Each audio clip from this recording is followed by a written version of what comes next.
collègues, bonjour et bienvenue pour ce nouveau module du comité de cancérologie de l'AFU online dédié aux tumeurs de la vessie. Sur le plateau aujourd'hui autour de moi, le professeur Nadine Ouédé de l'Institut de cancérologie du Gard. Merci Nadine d'être venue. Le docteur Géraldine Pignot de l'Institut Paoli-Calmette à Marseille. Et enfin le docteur Yann Neusillet, maître de conférence des universités à l'hôpital Foch. Nous allons aborder ensemble un certain nombre de thématiques, au premier rang desquelles les tumeurs intradiverticulaires avec Yann Neusillet. Ensuite, nous aborderons tous ensemble, avec un cas clinique, la chimiothérapie périopératoire. Et enfin, les pistes prometteuses sur l'immunothérapie avec le professeur Ouédé. En toute fin d'émission, le professeur Arnaud Méjean, président du comité de cancérologie de l'AFU, fera les take-home messages de cette session d'enseignement et de pédagogie destinée à vous tous urologues, les plus jeunes comme ceux qui sont en pleine pratique quotidienne. L'idée étant évidemment de s'actualiser grâce aux données de la littérature et avec le retour d'expérience des différents intervenants réunis sur le plateau. Donc, je ne reviens pas sur le sommaire de l'émission que je viens de vous énoncer. Je vais directement passer la parole au docteur Neusillet pour entrer dans le vif du sujet. Et à la fin de son exposé, nous l'interpellerons tout particulièrement sur le topic qu'il viendra de décliner. Yann, nous t'écoutons. Merci beaucoup d'avoir choisi ce sujet, car c'est un sujet typiquement peu assez fréquent pour qu'on connaisse parfaitement la conduite à tenir en consultation, et donc on sera bien content de pouvoir se fier à cet état de l'art que je vais vous faire sur le sujet des tumeurs de vessie intradiverticulaires. Déjà, replaçons le décor. Un diverticule de vessie, vous le savez tous, c'est une hernie de l'urothélium à travers la musculeuse vésicale. La fréquence est loin d'être négligeable, puisqu'elle est estimée entre 1 et 10%, une moyenne de 4%, et probablement sous-estimée. Quand on voit les séries autopsiques, on est à des incidences encore supérieures. Ce qui est très important, c'est de bien comprendre le contexte. Vous voyez que l'épidémiologie, c'est un sexe ratio de 9 pour 1, une tranche d'âge de 60-70 ans. Donc on est clairement sur de la vessie dysfonctionnelle, sur un obstacle sous-vésical obstructif chronique, et donc une vessie qui ne fonctionne pas parfaitement, et c'est très important de garder ça en mémoire dans la prise en charge de la pathologie diverticulaire, parce que la probabilité de développer une tumeur à l'intérieur d'un diverticule est plus élevée que dans une vessie saine, et de l'ordre de 1 à 10%, et vous voyez que les tumeurs de vessie intradiverticulaire représentent dans la littérature 1,5% des tumeurs de vessie, donc c'est loin d'être négligeable. Alors pourquoi cette incidence plus élevée ? Eh bien parce que l'inflammation chronique qui règne à l'intérieur de la muqueuse diverticulaire engendre une métaplasie squameuse qui est un facteur de risque de cancer de vessie. Alors c'est intéressant de comprendre que c'est un facteur de risque, mais pas un état précancéreux. C'est-à-dire que la présence d'une métaplasie squameuse dans un diverticule ne justifie pas son exérèse, ce n'est pas une dysplasie, ce n'est pas un état précancéreux, c'est juste un facteur de risque associé au fait de développer plus tard une tumeur de vessie. Alors, plongeons-nous un peu plus en profondeur dans l'anatomopathologie. Je vous le disais en introduction, la tumeur de vessie intradiverticulaire n'a pas de muscle à son contact, et donc on va directement passer d'un stade TA ou T1, donc infiltrant le chorion, à un stade infiltrant la graisse périvésicale, c'est un stade T3. Et au diagnostic, 55 à 60% sont d'emblée diagnostiqués à un stade infiltrant la graisse périvésicale, donc un stade T3 d'emblée. Pour autant, faut-il considérer ces tumeurs comme étant aussi agressives que des T3 classiques ? C'est pas si évident. Alors, les données moléculaires sont bien évidemment insuffisantes pour trancher, mais il est probable que ces tumeurs soient moins agressives sur le plan moléculaire parce qu'elles n'ont pas eu à franchir le muscle vésical comme aurait dû le faire une tumeur classique, avec donc l'artillerie moléculaire qui le permet. Néanmoins, vous allez voir qu'il y a d'autres arguments anatomopathologiques pour s'inquiéter du pronostic de ces tumeurs et donc de les prendre très au sérieux. Il y a clairement les besoins d'une expertise anatomopathologique pour la lecture des lames lorsque l'on résèque ce type de tumeur. Car vous voyez, il y a plusieurs pièges dans l'interprétation anatomopathologique. D'une part, il peut y avoir une fibrose péridiverticulaire qui rend difficile l'interprétation, l'évaluation de la profondeur de l'infiltration par la tumeur. D'autre part, il peut y avoir une muscularis mucosae, c'est-à-dire la fibre musculaire à l'intérieur du chorion qui peut être hypertrophique et donc paraître pour du muscle lisse vésical standard, et il n'en est rien, et donc il faut savoir le différencier. Il y a des moyens immunohistochimiques qui ne sont pas parfaits pour essayer de faire la distinction entre l'un et l'autre, mais ne pas en tout cas se laisser abuser quant au fait que l'on est bien dans un diverticule et pas dans de la paroi vésicale normale. Et en tout état de cause, l'expertise de votre anatomopathologiste est indispensable, car c'est sur sa description que va reposer votre prise en charge, et que s'il a mal décrit la tumeur, on va prendre des mauvaises décisions dès le départ. Donc, L'anatomopathologie, c'est un rôle essentiel. Il ne faut pas hésiter à faire relire les lames s'il y a un doute quant à la profondeur précise de l'infiltration de la paroi vésicale et du diverticule par la tumeur. Deuxième piège, c'est que ce ne sont pas que des tumeurs urothéliales classiques. Vous voyez qu'il y a une surreprésentation de carcinomes non urothéliaux, à petites cellules, squameux, adénocarcinomes, qui ont globalement tous des pronostics plus péjoratifs que les carcinomes urothéliaux standards. Et quand bien même c'est du carcinome urothélial, il y a plus fréquemment que dans la vessie standard des inflexions squameuses ou sarcomatoïdes qui, là aussi, sont de plus mauvais pronostics. Ce qui explique ce que je vous disais précédemment, c'est que quand bien même on considérerait que parce qu'il n'y a pas de muscle, ce sont des tumeurs qui sont peut-être pas si agressives, eh bien, l'anatomopathologie nous donne au contraire des informations plutôt inquiétantes quant au fait que ce sont des tumeurs plutôt différentes des carcinomes urothéliaux standards et donc plutôt agressifs. Passons au diagnostic, parce que face à une telle agressivité, donc vous avez bien compris, important de faire le diagnostic précocement. Or, la clinique ne nous aide pas beaucoup, car vous voyez que 30% des tumeurs sont asymptomatiques et les signes cliniques n'ont rien de spécifique, avec majoritairement des hématuries qui attireront notre attention. La paraclinique, et en premier lieu l'imagerie, n'est pas parfaite non plus. Beaucoup dans la littérature d'auteurs font référence à l'urographie intraveineuse parce que la littérature sur les tumeurs intradiverticulaires est assez ancienne et la sensibilité de cet examen fait qu'on a bien fait de ne plus l'utiliser. L'échographie qu'on utilise tous en pratique quotidienne fait guère mieux et elle ne permettra pas d'exclure le diagnostic de tumeurs intradiverticulaires de façon fiable. Les perspectives que l'on pouvait attendre du développement de l'échographie avec la 3 dimensions, avec le produit de contraste qui maintenant a assez de recul pour qu'on puisse espérer voir apparaître des vrais changements, n'a pas modifié la place de l'échographie dans la prise en charge des tumeurs de vessie intradiverticulaires. Et donc, c'est un outil qui permettrait de faire le diagnostic, mais lorsqu'il ne le fait pas, ne peut absolument pas le faire exclure. Le scanner, lui, est bien sûr plus sensible et plus spécifique. Néanmoins, vous voyez qu'il y a clairement 2 situations qu'il faut distinguer. Celle de la diapositive du milieu où vous avez un gros diverticule de grand volume avec une tumeur qui, du coup, apparaît clairement visible à sa partie supérieure. Et à l'inverse, les vessies multidiverticulaires avec des petits diverticules dans lesquels il est très difficile de distinguer les diverticules pathologiques de ceux qui ne le sont pas. Là aussi, on pouvait avoir des espoirs quant au développement des nouvelles techniques d'imagerie, notamment la cystographie tridimensionnelle, avec la tomodensitométrie ou avec l'IRM, mais ça reste du domaine de la recherche. Les papiers qui sortent sur le sujet prétendent que l'on peut voir des tumeurs avec l'endoscopie virtuelle qu'on ne verrait pas en endoscopie. Néanmoins, il n'y a absolument pas de recommandation pour recommander cet outil chez nos patients lorsque l'on veut faire le point sur les diverticules de vessie et rechercher des tumeurs intradiverticulaires. En tout état de cause, on se replie donc sur nos outils classiques et en premier lieu l'endoscopie, avec bien sûr plus le fibroscope que le cystoscope rigide, car il va s'agir d'explorer les diverticules dont le passage du collet peut être difficile, et c'est d'ailleurs une des limites de l'exploration endoscopique des vessies diverticulaires. Par ailleurs, les tumeurs intradiverticulaires peuvent se cacher derrière le collet et donc rendre leur visualisation difficile lorsqu'on va apercevoir que le fond du diverticule en endoscopie. Et puis, bien sûr, c'est un examen sous anesthésie locale, et quand les diverticules sont nombreux, on va être contraint d'écourter l'examen parce qu'on ne pourra pas évaluer tous les diverticules. Or, la multifocalité est fréquente dans les tumeurs de vessie intradiverticulaires, elle est estimée à 20%, avec 10% des cas où une tumeur de vessie non diverticulaire s'associe à une tumeur intradiverticulaire. Donc, il faut avoir vraiment à l'esprit l'obsession de rechercher ces tumeurs dans l'ensemble des diverticules.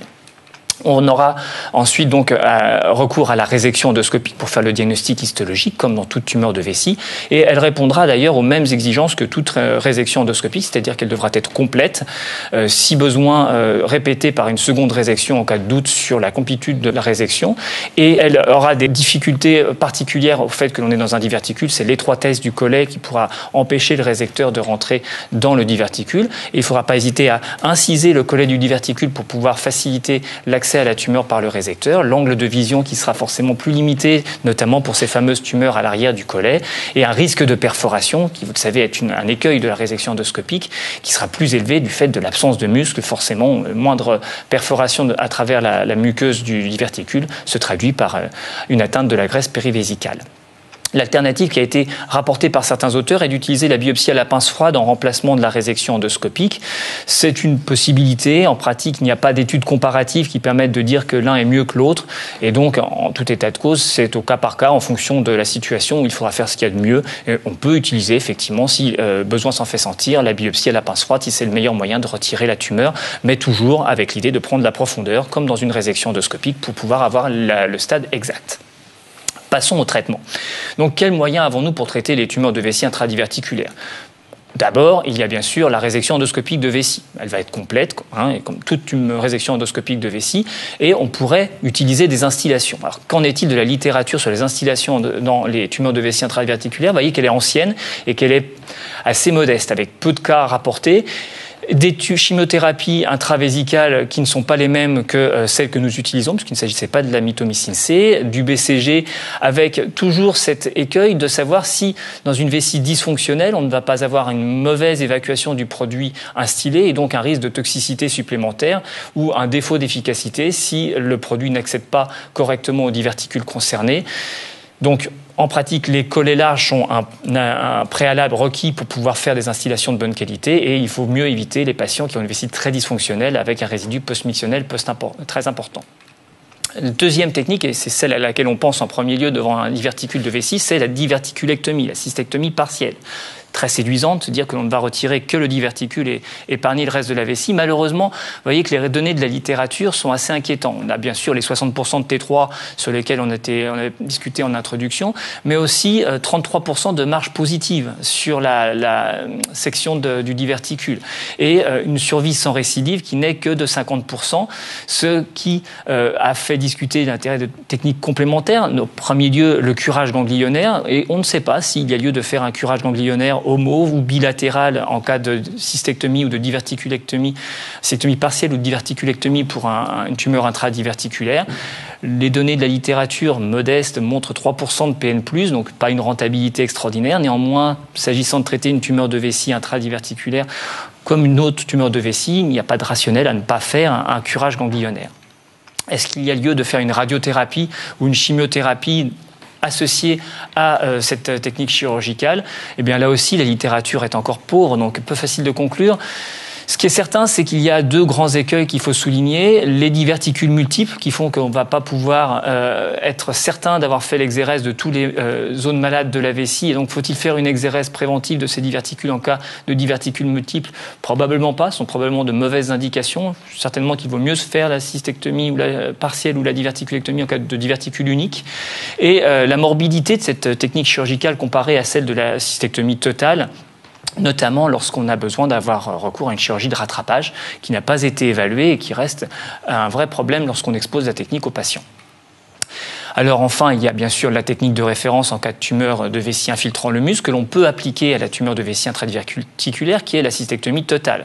Les données de la littérature sont pas vraiment rassurantes puisque vous voyez que les taux de survie rapportés ne sont pas du tout ceux que l'on peut connaître dans la cystectomie totale pour tumeur de vessie infiltrant le muscle standard avec de l'ordre de 45 à 15% de survie à 4 ans. Néanmoins, il s'agit d'études anciennes et la littérature plus récente est plus en accord avec ce que l'on observe dans la cystectomie en général, avec des taux de survie à 5 ans qui sont aux alentours de 75 à 90%. C'est donc une technique de référence. Alors, pour être dans la référence, faut-il associer une chimiothérapie néo-adjuvante ou adjuvante? Là, la littérature est trop faible pour pouvoir conclure. Donc au total, nous avons ces 3 moyens thérapeutiques à disposition. La résection transurétrale de vessie sera préférée dans la situation où tous les facteurs sont de bons pronostics. Le TA, de bas grade, unifocal, sans carcinome in situ associé. L'instillation sera à la discrétion du chirurgien en fonction des critères précédemment décrits de résidus post-mictionnels, avec toujours la surveillance très attentive derrière, car il s'agit d'une tumeur globalement, vous l'avez compris, de mauvais pronostic.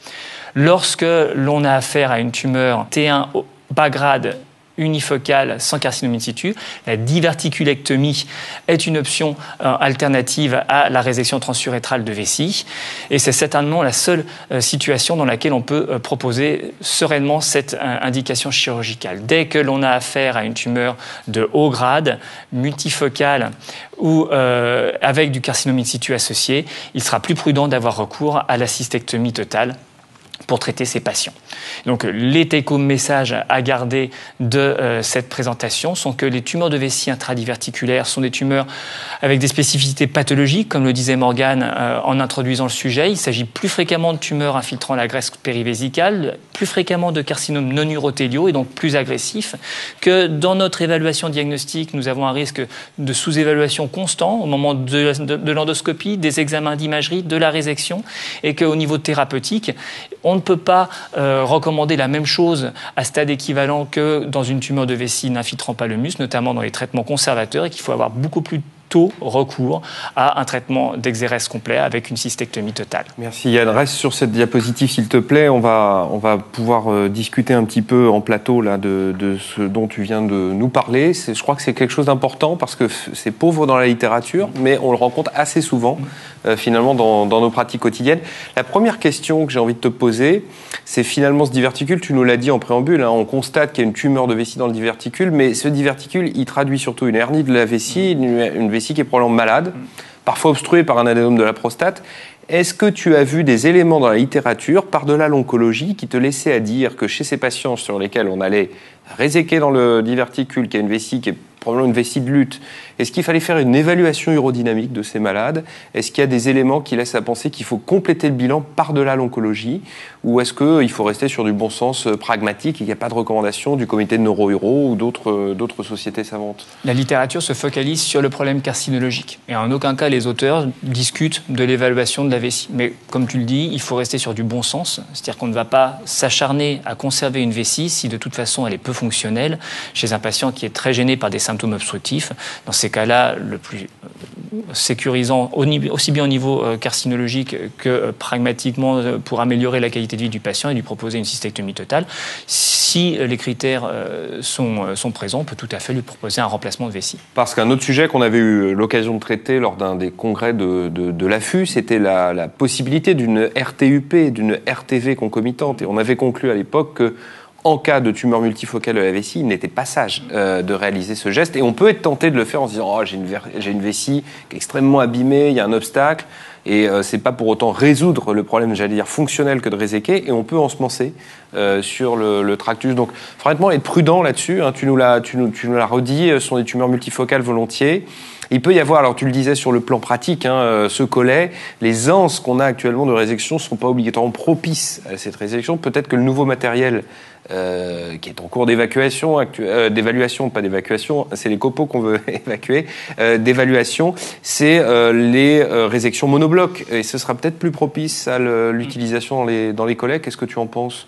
Moi, je pense qu'on peut volontiers utiliser l'ensanté que l'on utilise habituellement pour les incisions cervico-prostatiques pour pouvoir découper la muqueuse justement dans le fond du diverticule et ensuite utiliser l'ensanté perpendiculairement pour disséquer le fond du diverticule dans un plan avasculaire, le plan de la muqueuse péridiverticulaire, pour pouvoir la retirer en monobloc, une sorte de diverticulectomie endoscopique qui est assez élégant et qui est beaucoup moins à risque de perforation qu'à l'anse en U, où effectivement la position de l'anse vis-à-vis de la tumeur dans le diverticule rend difficile de contrôler toute sa surface et donc de ne pas perforer ou de ne pas brûler des zones que l'on ne souhaite pas brûler ou perforer. Très bien. Géraldine, est-ce que tu souhaites interpeller Yann sur un point? Oui, effectivement. Donc c'est important de préciser que c'est des tumeurs qui posent un problème dès le moment du diagnostic et de la résection, puisque c'est pas des résections faciles, comme tu l'as dit. Effectivement, on est sur des tumeurs qui sont à haut risque de perforation. On a toujours peur d'aller un petit peu trop loin et de créer cette perforation qui risque d'ensemencer la graisse périvésicale et de gréver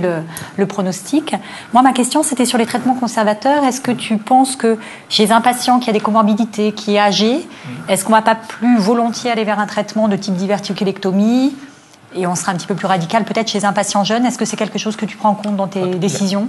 La RCP, où sera prise la décision, doit prendre en compte, en plus du terrain du patient, le fait que c'est une tumeur agressive et que faire une diverticulectomie n'est pas forcément lui rendre un service parce que s'il récidive, ce qui est à très fort risque, la chirurgie secondaire sera encore plus compliquée, encore plus pénible et que le patient aura encore plus de morbidité. Donc il ne faut pas sacrifier au premier traitement, à moins bien évidemment que le patient soit de très faible espérance de vie, auquel cas on peut même s'interroger sur l'intérêt de la diverticulectomie.